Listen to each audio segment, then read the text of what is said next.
Sir നമസ്കാരം. വയനാടുണ്ടായ ഈ സമാനതകളില്ലാത്ത ദുരന്തം നമ്മൾ എല്ലാവരും അതിഭീകരമായിട്ട് ചർച്ച ചെയ്യുമ്പോഴും ഇപ്പോഴും നമ്മൾ ചർച്ച ചെയ്യാതിരിക്കുന്ന ഒരു സംഭവമാണ് മുല്ലപ്പെരിയാർ എന്ന് പറയുന്ന കേരളത്തിന്റെ മുകളിൽ നിൽക്കുന്ന ജലബോംബ് എന്ന് പറയുന്നത്. നമ്മൾ എപ്പോഴൊക്കെ മുല്ലപ്പെരിയാർ ചർച്ച ചെയ്യാൻ തുടങ്ങിയാലും അപ്പോഴെല്ലാം സർക്കാർ സംവിധാനങ്ങളും സർക്കാരും അതിഭീകരമായിട്ട് അതിനെ പ്രതിരോധിച്ചുകൊണ്ട് രംഗത്തെത്തിയിട്ട് പറയും മുല്ലപ്പെരിയാറിന് ഇപ്പോൾ യാതൊരുവിധ പ്രശ്നവുമില്ല. മുല്ലപ്പെരിയാറിനെ കുറിച്ച് ഓർത്ത് നിങ്ങൾ ആരും വിഷമിക്കേണ്ട. മുല്ലപ്പെരിയാർ എന്ന് പറയുന്നത് ജലബോംബല്ല, അത് പൊട്ടില്ല. എന്നിട്ട് ഇതേ സർക്കാർ തന്നെ കോടതിയിൽ പോയി പറയും പെട്ടെന്ന് ആ കേസ് പരിഗണിക്കണം, പെട്ടെന്ന് ആ കേസ് തുറന്ന് പരിശോധിക്കണം എന്ന് പറയുന്ന ഒരു സാഹചര്യവും ഉണ്ടാകും.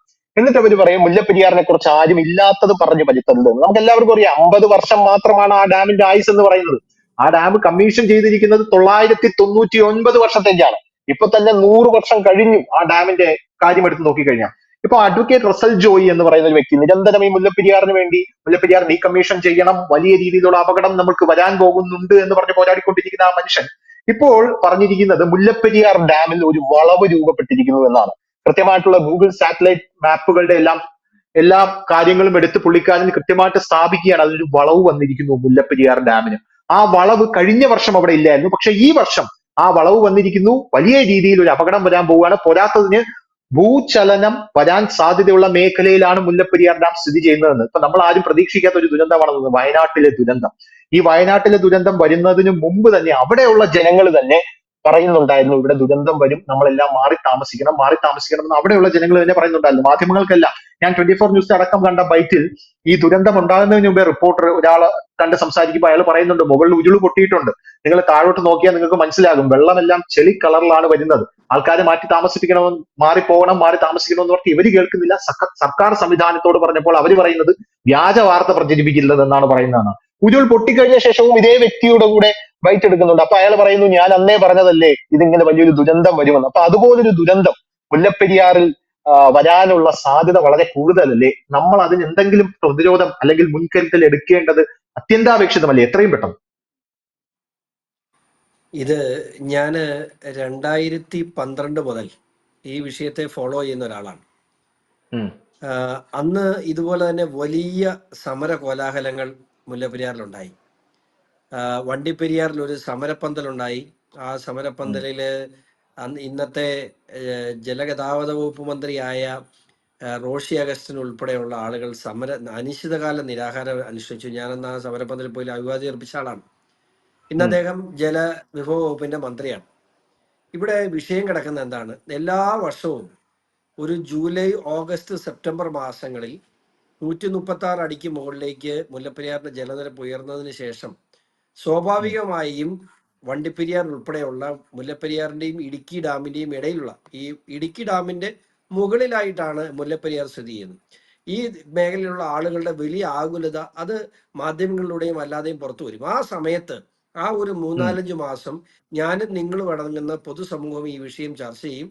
അത് അവിടെ കുറച്ച് സമര കോലാഹലങ്ങളൊക്കെ നടക്കും. പണ്ടൊരു ജോയി അച്ഛൻ ഉണ്ടായിരുന്നു. ജോയി അച്ഛൻ ഒത്തിരി ഇതിനു വേണ്ടി മെനക്കെട്ട ഒരാളാണ്. അങ്ങനെ ഈ സമരം ചെയ്യും. ഒരു ഡിസംബർ മാസം, ജനുവരി മാസം ആകുമ്പോഴത്തേനും വെള്ളം കുറയും, ആ പ്രദേശത്തുള്ള ആളുകളുടെ ആകുലത കുറയും, അതോടെ ഇത് അവസാനിക്കും. ഇവിടെ എന്താണ് യഥാർത്ഥ പ്രശ്നം? യഥാർത്ഥത്തിൽ ഇവിടെ ഡാം പണിയുന്നതിന് തമിഴ്നാട് എതിരാണ്. തമിഴ്നാട് എന്തുകൊണ്ട് എതിരാകുന്നു? 1986 പാട്ടക്കരാറ് സ്വാഭാവികമായും പുതിയ ഡാം പണിയുമ്പോൾ പുതുക്കേണ്ടതായി വരും. അങ്ങനെ പുതുക്കപ്പെടുമ്പോൾ കേരള സംസ്ഥാന സർക്കാരിന് ഭീമമായ ഒരു തുക, ഇപ്പോൾ ഉള്ള പാട്ടക്കരാറിന് വിരുദ്ധമായി ഭീമമായ ഒരു തുക വർഷാവർഷം തമിഴ്നാട് സർക്കാർ കേരളത്തിന് നൽകേണ്ടതായി വരും. ഇവിടെ 2 മുഖ്യമന്ത്രിമാർ, നമുക്ക് എല്ലാവർക്കും അറിയാം, എല്ലാ കാര്യത്തിലും ഏറ്റവും അടുത്ത സുഹൃത്തുക്കളായി നമ്മൾ കരുതുന്ന 2 വ്യക്തികളാണ് പിണറായി വിജയനും ശ്രീ കെ സ്റ്റാലിനും. ഇവർ രണ്ടുപേരും വലിയ അടുത്ത സുഹൃത്തുക്കളാണ്. ഇവർ രണ്ടുപേരും ഫോൺ വിളിച്ചാൽ തീരാനുള്ള പ്രശ്നമുള്ളൂ. ചുമ്മാ ഫോൺ വിളിച്ചിട്ട് ഇതൊന്ന് തീർക്കണ്ടേ എന്ന് ചോദിച്ചു. പക്ഷെ ഉള്ള പ്രശ്നം മുല്ലപ്പെരിയാർ പുതുക്കി പണിയണമെന്നുള്ള കാര്യത്തിൽ ഇവിടെ വൈകാരികമാണ്. ഇതിന്റെ 10 ഇരട്ടി വൈകാരികമാണ് തമിഴ്നാട്ടിൽ മുല്ലപ്പെരിയാറിൽ പുതുക്കി പണിയുമ്പോൾ അവരുടെ ജലം അവിടുത്തെ ഇല്ലാതാക്കാൻ പോകുന്ന കേരളത്തിന്റെ ഒരു ശ്രമമായിട്ട് അവിടെ ചിത്രീകരിക്കപ്പെട്ട് കഴിഞ്ഞു. കുറെ കൂടെ വൈകാരികമായി കാര്യങ്ങളെ കാണുന്ന ആളുകളാണ് തമിഴ്നാട്ടുകാർ. പണ്ട് ഈ സമരം ഉണ്ടായപ്പോൾ അവിടെയുള്ള മലയാളികളുടെ മുഴുവൻ, ഞാനിപ്പോഴും ഓർക്കുന്നുണ്ട്, അവിടെയുള്ള ഒരു CMI സ്കൂളിന് ഇവിടുന്ന് പട്ടാളത്തിനെ വിളിച്ച് പ്രൊട്ടക്ഷൻ കൊടുക്കേണ്ട ഗതികേടൊക്കെ ഉണ്ടായിട്ടുണ്ട്. അപ്പോൾ അവിടെയുള്ള മലയാളികളുടെ മുഴുവൻ കൃഷിയിടങ്ങൾ, ഏക്കർ കണക്കിന് കൃഷിയിടങ്ങൾ, എൻ്റെ അടുത്ത ബന്ധുവിന്റെ ഏക്കർ കണക്കിന് കൃഷിയിടങ്ങൾ അവിടെ വെട്ടി നശിപ്പിക്കപ്പെടുന്ന സാഹചര്യം. അപ്പം നമ്മളെക്കാൾ വൈകാരികമായി കാര്യങ്ങളെ കാണുന്ന, അല്ലെങ്കിൽ പെട്ടെന്ന് പറഞ്ഞ് മനസ്സിലാക്കാൻ കഴിയുന്ന ആളുകളല്ല. അപ്പൊ അതുകൊണ്ട് തന്നെ തമിഴ്നാടിന് ഇത് സത്യാവസ്ഥയാണെന്നുണ്ടെങ്കിൽ തന്നെയും തമിഴ്നാടിന് ഇത് അംഗീകരിക്കാൻ മേലാത്ത സാഹചര്യമുണ്ട്. നമുക്കിവിടെ എന്താ വേണ്ടത്? അതിന് ഇവിടെ പല പ്രാവശ്യം കേരള സർക്കാർ തമിഴ്നാടിന് വെള്ളം, കേരളത്തിന് സുരക്ഷ എന്നൊരു മുദ്രാവാക്യം ഉയർത്തിപ്പിടിച്ചുകൊണ്ട് ചർച്ച നടത്തി പല പ്രാവശ്യം. അതിന് മുമ്പിലേക്ക് ഒരു പുതിയ ഡാം വരുമ്പോൾ ഏറ്റവും ഗുണകരമാകുന്നത് ശരിക്കും തമിഴ്നാടിനാണ്. ശരിക്കും അതിന് മുമ്പിലേക്ക് 200 മീറ്റർ മുമ്പിലാണ് ഏറെക്കുറെ ഈ പറയുന്ന പ്രപ്പോസ്ഡ് പുതിയ ഡാം വരുന്നത്. പുതിയ പ്രപ്പോസ്ഡ് ഡാം വരുന്ന പഴയ ഡാം ഡീകമ്മീഷൻ ചെയ്യുമ്പോൾ ആ വൃഷ്ടി പ്രദേശത്തെ വെള്ളവും കൂടെ വരുമ്പോൾ കൂടുതൽ വെള്ളം തമിഴ്നാടിന് കിട്ടുകയാണ്. മാത്രവുമല്ല, ഇവിടെ പറയപ്പെടുന്ന ഒരു കാര്യം, ഇപ്പോ പല പല സ്റ്റഡികളും നടത്തിയിട്ടുണ്ട്. സ്വാഭാവികമായിട്ടും ആ സ്റ്റഡികളിലൊക്കെ തമിഴ്നാടിന്റെ ഇന്റർഫിയറൻസ് ഉണ്ട് എന്നുള്ള കാര്യമാണ്. ഇതിനകത്ത് രാഷ്ട്രീയ നേതാക്കളും ഉദ്യോഗസ്ഥരും ഒക്കെ കാലാകാലങ്ങളിൽ തമിഴ്നാടിന്റെ, ഇപ്പോഴൊന്നും അല്ല കേട്ടോ, പഴയ കാലം മുതൽ ഈ മുല്ലപ്പെരിയാർ വിഷയം ചർച്ച ചെയ്ത കാലഘട്ടം മുതൽ ഇവിടെ നിന്നും പണം കൈപ്പറ്റിയിട്ടുള്ള രാഷ്ട്രീയ നേതാക്കളും ഉദ്യോഗസ്ഥരും ഒക്കെ ഉണ്ടെന്ന്. അവർക്കൊക്കെ ഈ കമ്പം തേനി പ്രദേശത്ത് മറ്റേ നമ്മുടെ തോട്ടങ്ങളുണ്ടെന്നും അതുപോലെ മുന്തിരി തോട്ടങ്ങളൊക്കെ ഉണ്ടെന്ന് പറഞ്ഞു കേട്ടിട്ടുണ്ട്. എനിക്ക് അറിയാവുന്ന കാര്യങ്ങളല്ല കേട്ടോ. പക്ഷെ ഒരു കാര്യം പറയാം, പക്ഷെ ഈ കാലഘട്ടത്തിലെല്ലാം നമ്മൾ ചർച്ച ചെയ്യപ്പെടുന്ന ഒരു വിഷയം, ഇവിടെ നമുക്ക് സുരക്ഷ, നമ്മളെ സംബന്ധിച്ചിടത്തോളം ഇപ്പൊ എല്ലാവരും പറയും മുല്ലപ്പെരിയാർ ഡാം സുരക്ഷിതമാണ്. ഇപ്പൊ ഒരു എക്സ്പേർട്ട് കമ്മിറ്റി, വിവിധ പ്രാവശ്യം എക്സ്പേർട്ട് കമ്മിറ്റികൾ, ടെക്നിക്കൽ കമ്മിറ്റികൾ, സുപ്രീം കോടതി നിയോഗിച്ച കമ്മിറ്റികളൊക്കെ ഇവിടെ പഠനം നടത്തിയിട്ടുണ്ട്. ഈ പഠനം നടത്തിയ സമയത്ത് അവർ വന്ന് പഠിച്ചതിന് ശേഷം ഇതിപ്പോ പൊട്ടി തകരില്ല എന്ന് അവർ റിപ്പോർട്ടിന് കൊടുത്തിട്ടുണ്ട്.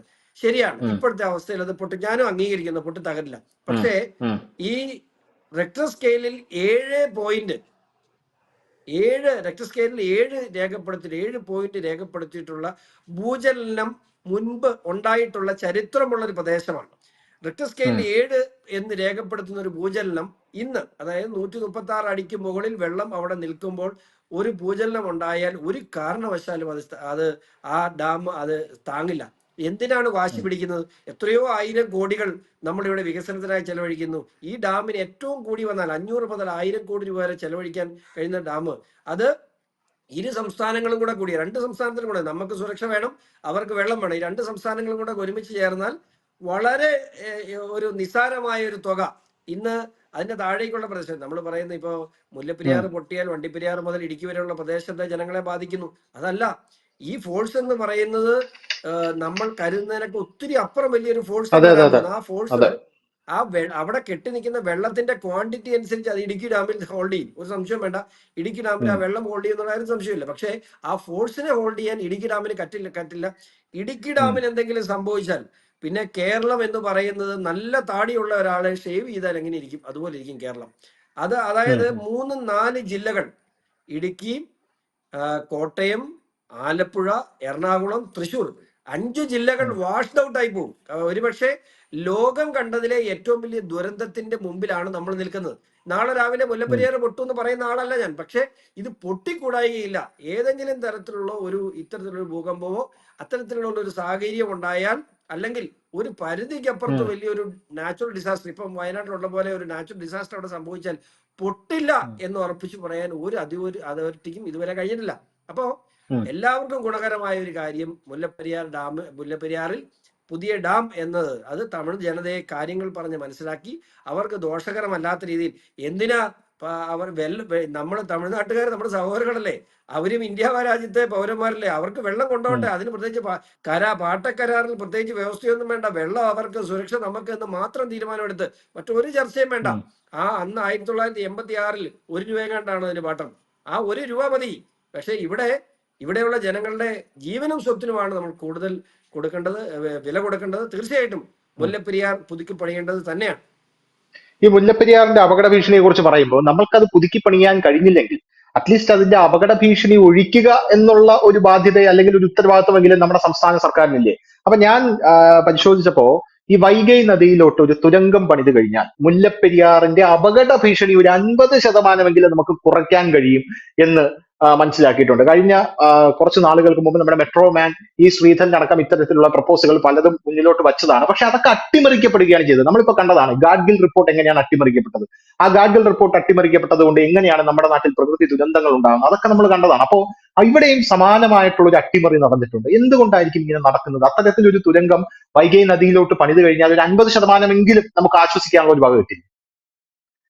ഒരു കാര്യം ഞാൻ പറഞ്ഞത്, ഞാൻ പറയും ഈ ഉം, തുരങ്കത്തിനെ സംബന്ധിച്ച പ്രപ്പോസലും അതിനെ സംബന്ധിച്ച് ആധികാരികമായി എനിക്കറിയില്ല. എങ്കിൽ പോലും ഉം, ഞാനൊരു കാര്യം പറയാമല്ലോ. നിങ്ങൾ പറഞ്ഞതിനകത്ത് ഒരു വസ്തുത സത്യമാണ്. ഇതിന്റെ ഉം, പുറകിൽ എനിക്കും നിങ്ങൾക്കും അറിയാൻ മേലാത്ത മറ്റെന്തോ ഒന്നുണ്ട്. ഇത് അവിടെ ഡാം ഉം, പണിയുന്നത് സംബന്ധിച്ച് ഒരു പൊളിറ്റിക്കൽ അല്ലെങ്കിൽ ആ, ഒരു മറ്റെന്തെങ്കിലും തരത്തിലുള്ള ഒരു റീസൺ ഇപ്പൊ ഉം, നമ്മൾ പ്രഥമദൃഷ്ടിയ കാണുന്ന തമിഴ്നാടിന്റെ എതിർപ്പോ അല്ലെങ്കിൽ കേരളത്തിന്റെ കഴിവുകേടോ ഒന്നും അല്ല. അതിനപ്പുറത്തേക്ക് ഈ ഡാം അവിടെ ഉണ്ടാകരുത് എന്ന് തീരുമാനിച്ചിട്ടുള്ള അതിശക്തരായ ഒരു ശക്തി ഇതിന്റെ പുറകിൽ ഉം, ഉണ്ട് എന്നുള്ള കാര്യത്തിൽ യാതൊരു സംശയമില്ല. അത് മേ ബി പൊളിറ്റിക്കൽ ആകാം, അത് ഉം, ചിലപ്പം മറ്റേതെങ്കിലും തരത്തിലാകാം. പക്ഷേ ഈ ഉം. ഡാം ഉണ്ടാക്കരുത് എന്ന് ദൃഢനിശ്ചയമുള്ള ഒരു ശക്തി ഇവിടെ ഉം. പ്രവർത്തിക്കുന്നുണ്ടോ എന്നുള്ള കാര്യത്തിൽ യാതൊരു സംശയമില്ല. അല്ല, അതെന്തുകൊണ്ടാണ് അങ്ങനെ പറയുന്നത്? ഒന്ന് വ്യക്തമാക്കാമോ അത്? അല്ല, ഞാൻ പറഞ്ഞത് ഞാൻ ഈ ഉം, സമരങ്ങൾ ഓരോ വർഷവും ഈ സമരങ്ങൾ കണ്ട് ഞാൻ കഴിഞ്ഞൊരു 12 വർഷമായി ഈ സമരം കാണുന്ന ആളാണ്. കഴിഞ്ഞ ഉം, 12 ഉം, വർഷമായും ഈ കേസ് സുപ്രീം കോടതിയിൽ കേസ് നടക്കുന്ന കാണുന്ന ആളാണ്.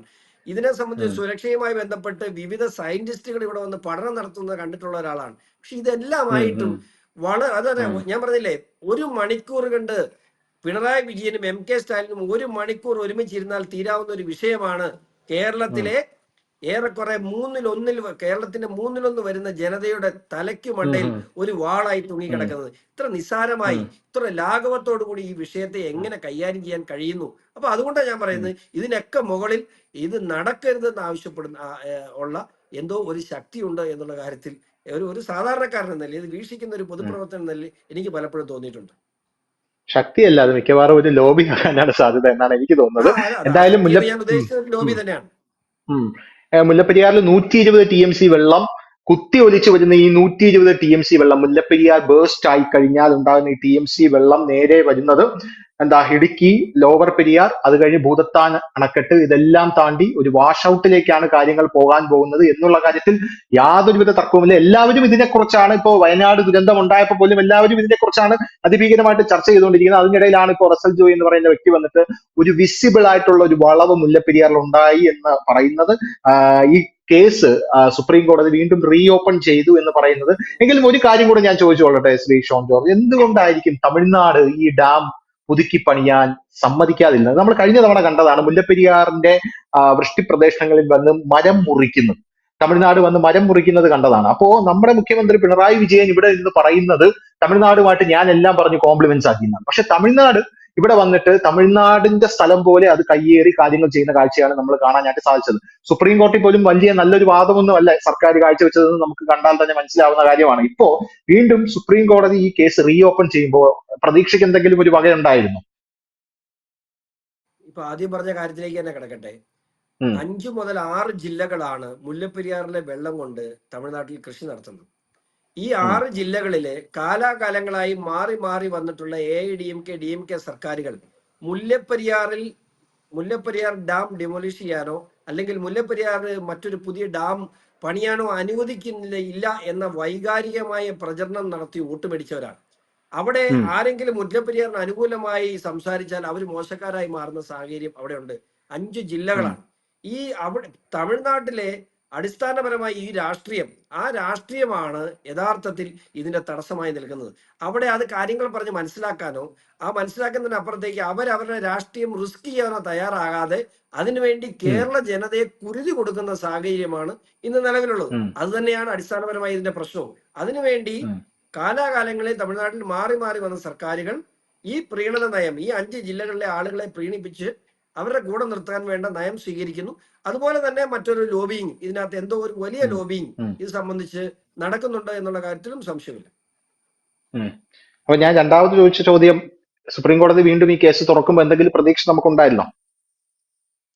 സുപ്രീം കോടതിയിൽ ഇപ്പോൾ ഈ കേസ് തുറക്കുമ്പോൾ ഈ വിഷയവുമായി ബന്ധപ്പെട്ട് ബഹുമാനപ്പെട്ട കേന്ദ്രമന്ത്രിമാരായ ശ്രീ ജോർജ് കുര്യൻ, ശ്രീ സുരേഷ് ഗോപി, കേരളത്തിൽ നിന്നും ഉള്ള പ്രിയങ്കനായ ശ്രീ രാജീവ് ചന്ദ്രശേഖർ എന്നീ ആളുകളുടെ നമ്മൾ ഈ വിഷയം ഈ ദിവസങ്ങളിൽ ഈ വിഷയം ഗൗരവമായി ചർച്ചയ്ക്ക് കൊണ്ടുവരുന്നുണ്ട്. ഇവരെല്ലാം ഈ വിഷയവുമായി ബന്ധപ്പെട്ട് പ്രധാനമന്ത്രിയുമായി ഈ വിഷയം ചർച്ച ചെയ്യാമെന്ന് സമ്മതിച്ചിട്ടുണ്ട്.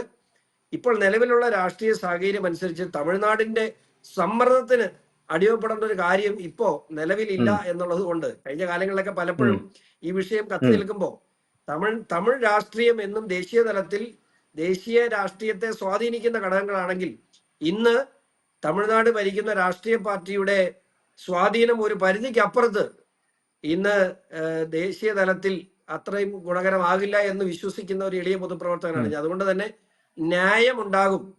ഇതിൽ നടക്കുന്ന പഠനങ്ങളുടെ അടിസ്ഥാനത്തിൽ ഈ വിഷയത്തിൽ ഒരു നല്ല നിലപാട് കേന്ദ്ര സർക്കാരിന്റെ ഭാഗത്ത് ഉണ്ടാകാൻ വേണ്ട നടപടികൾ, ശ്രമങ്ങൾ ഞങ്ങളുടെ എല്ലാ ഭാഗത്തു നിന്നുണ്ടാകും. അത് വേണ്ട നേതാക്കന്മാരെയല്ല, പാർട്ടിയുടെ നേതാക്കന്മാരെയും അതുപോലെ കേരളത്തിൽ നിന്നുള്ള ദേശീയ നേതാക്കളെയും ഈ വിഷയങ്ങൾ ചർച്ച ചെയ്തിട്ടുണ്ട്. ഈ വിഷയങ്ങൾ അവരുടെ മുമ്പിൽ എത്തിച്ചിട്ടുണ്ട്. പ്രധാനമന്ത്രിയുടെ മുമ്പിലും ഇതിന്റെ ഗൗരവം എത്തിക്കാൻ കഴിയും എന്ന് ആണ് ഞങ്ങളുടെ വിശ്വാസം. വളരെ നന്ദി ശ്രീ ഷോൺ ജോർജ്. വളരെ നന്ദി. കൂടുതൽ വാർത്തകളും വിശേഷങ്ങളും നിങ്ങളിലേക്ക് എത്താൻ ABC മലയാളം സബ്സ്ക്രൈബ് ചെയ്യുക, ബെൽബട്ടനും അമർത്തുക.